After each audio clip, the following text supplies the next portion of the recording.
Arriva una svolta alla nuova inchiesta per la strage di Via D'Amelio che il 19 luglio del 92 provocò la morte del giudice Borsellino e di 5 agenti della sua scorta. Determinante si è rivelata la collaborazione del pentito Spatuzza, l'ex killer di Brancaccio che rubò la Fiat 126 poi imbottita di esplosivo. Nei mesi scorsi le sue dichiarazioni hanno portato alla scarcerazione di 6 innocenti.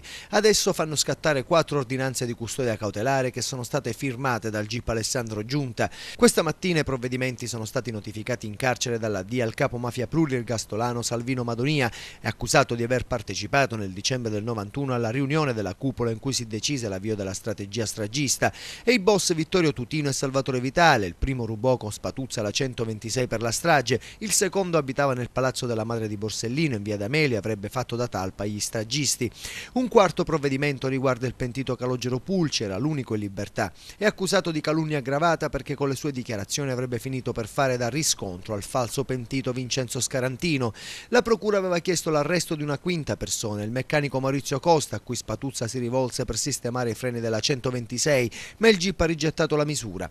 Così resta indagato a piede libero per favoreggiamento aggravato. L'ultimo atto d'accusa della procura nissena, a firma Sergio Lari, si compone di 1670 pagine riportate e analizzate nel provvedimento del GIP.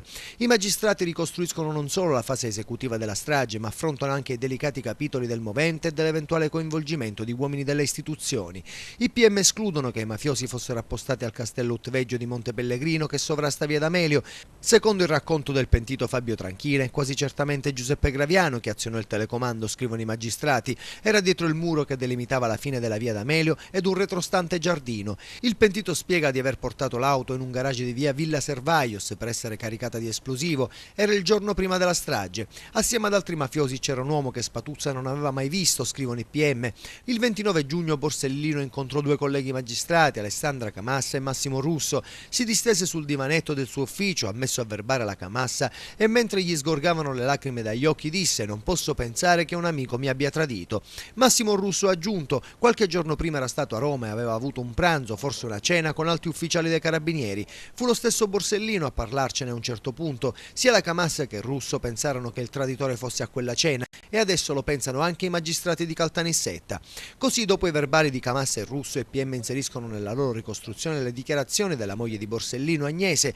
«Il 15 luglio verso sera, conversando con mio marito in balcone, lo vidi sconvolto. Mi disse testualmente: ho visto la mafia in diretta perché mi hanno detto che il generale Subranni era punciuto, ovvero mafioso». Ecco il dilemma che si pongono i magistrati. La trattativa fu tra i motivi aggiunti che hanno spinto Cosa Nostra ad effettuare proprio nel luglio del 92 la strage di Via D'Amelio per mera leggerezza di chi a quella trattativa ha partecipato, ovvero qualche servitore dello Stato infedele si spinse sino al punto di additare volontariamente il dottor Borsellino come ostacolo al buon fine della trattativa?